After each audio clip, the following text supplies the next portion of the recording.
The Trojan War. The Trojan War actually occurred. The city of Troy fell into the hands of the Greeks. What's a Trojan? A person from Troy, one who shows qualities like those of the soldiers who defended Troy. Where's Troy? Troy is across the Aegean Sea from Greece. Troy was also called Ilium, Ilion, and Ilios, a well-walled city with broad streets and beautiful places until the Trojan War. Greeks. We have Achilles, the greatest Greek warrior, King Agamemnon, Nestor, Odysseus, Patroclus, Menelaus, the Helen's husband. Next is the Trojans. We have Hector, the greatest Trojan warrior, King Priam, the father of Hector, Aeneas, Paris, the Helen's abductor. With whom did God side? Greeks, Hera, Poseidon, Hermes, and Athena. While the Trojans, Artemis, Ares, Apollo, and Aphrodite. Zeus tries to remain neutral, but he shows empathy for Priam and Hector. How did it start? Ares, goddesses of discord, was not invited to a wedding banquet on Mount Olympus. Into the banquet hall, Ares tossed a golden apple inscribed for the fairest. Athena, Hera, and Aphrodite asked Zeus to decide who deserved the apple. Zeus would not choose. Zeus says Paris is an excellent judge of beauty and refers to the goddesses to him. The judgment of Paris. Paris was the son of King Priam of Troy. He was rather weak and cowardly. Priam had sent him away from Troy because an oracle prophesied that he would be the ruin of the city. Who did he choose? Paris gave the apple to Aphrodite. She then took Paris to Helen, the most beautiful woman in the world. Hera and Athena, however, vowed revenge. Helen was a daughter of Zeus. She was the wife of Menelaus. Menelaus was the brother of the Greek king Agamemnon. Paris takes Helen. The Greek respond. Menelaus asked all of Greece to help. Greek armies set off across the sea to lay siege to Troy and leave it in ashes. And so begins the Trojan War. Helen is often referred to as the face that launched 1,000 ships. Odysseus and Achilles joined late. Odysseus didn't want to fight for Helen. He thought her faithless woman. He did not want to leave his home. Achilles was kept back by his mother. Thetis was a sea nymph who knew he was fated to die in Troy. She had dipped him in the river Styx to try and give him immortality. Both of these Greek warriors were later called into the battle, where they played important roles in many battles. The battle rages. Due to the influence of various gods and goddesses, the war went back and forth for many years. Agamemnon, leader of all Greek forces during Trojan War, sacrificed his daughter Iphigenia to Artemis in order to get favorable winds for the ships to sail to Troy. Offended Achilles by taking his prize, a girl named Briseis, after one battle. Achilles pouts. Because Agamemnon offended him, Achilles refused to fight. Then things went badly for the Greeks, and they begged him to return. He allowed his friend Patroclus to fight in his place wearing his armor. Patroclus is killed by Hector, who thought it was Achilles. Achilles returns. Enraged over the death of Patroclus, Achilles returns to the battle. His mother procures for him somehow new armor, made by Hephaestus. He kills Hector and desecrates the body. Achilles relents. King Priam sneaks into the Greek camp and begs Achilles to give him Hector's body so that his son may have proper funeral rites. Achilles allows Priam to take the body.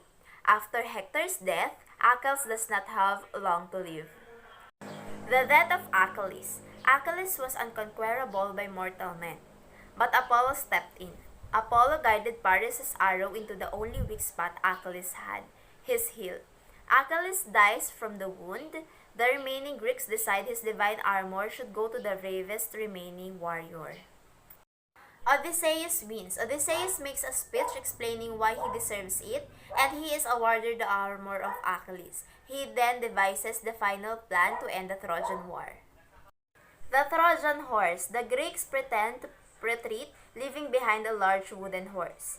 The Trojans, in celebration, drag the horse inside their city as a war prize. Odysseus and Greek warriors are hiding inside the horse.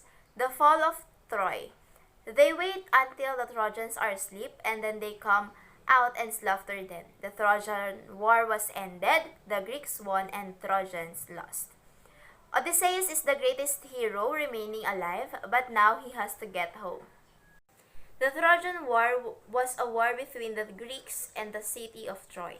This is all happened after Paris of Troy took Helen from her husband, the king of Sparta. The Trojan War is one of the most important events to have occurred in Greek mythology and has been told in many works of Greek literature, the most notable being Homer's Iliad. The Iliad goes through the period of 4 days and 2 nights in the 10th year of the decade-long siege of Troy. The Odyssey tells the story of the trip home of Odysseus. Other parts of the war are told in several other epic poems. The beginning of the Trojan War began with a prophecy regarding the order of the Olympians in a divine love contest. Namely, many years before the war's beginning, both Poseidon and Zeus had fallen in love with a sea nymph with the name Thetis. Both wanted Thetis to be his bride. However, they both backed off after they were told of the consequences that awaited them if they made such an action. This consequence was that if the sea nymph were to lay with Zeus or his brothers, the son would be born who would be stronger than his father and possesses a weapon that would be much more powerful than the trident of the thunderbolt. To avoid this from happening, Zeus made it so that Thetis would have to marry King Peleus. After Thetis' marriage was figured out, Zeus held a big feast to celebrate Peleus and Thetis' marriage, where all of the gods were invited except for the goddess of strife Ares. The goddess was annoyed at the fact that she was turned away, that before she left the gathering, she flung her gift amongst the crowd of guests. This gift was called the Apple of Discord, which was a golden apple with the words "for the fairest" inscribed on it. Not too long after the apple was thrown, Aphrodite, Athena, and Hera began to fight about who should have the apple. Zeus was unable to decide by himself, so he sent the goddess to Paris, the prince of Troy, to decide. Paris was unable to make a decision, so the goddess started to bribe him. First, Hera offered to grant him political power and the throne if he were to choose her. Then, Athena offered his wisdom and skills in battle. Finally, Aphrodite promised Paris the most beautiful woman in the world, Helen of Sparta. Without batting an eyelash, Paris chose Aphrodite.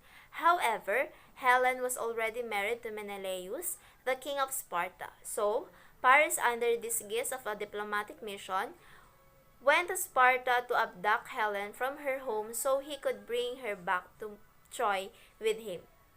Before Helen could look up to see Paris, she was shot with an arrow by Cupid, or Eros, and fell in love with Paris the moment she saw him. There are other theories that Zeus started the Trojan War to kill off some of the population, especially of the demigods. This is because Zeus had many relationships that resulted in the birth of many demigods, and he felt that the earth was overpopulated and he wanted to depopulate it as much as possible. So, it's said that he started the war to do this.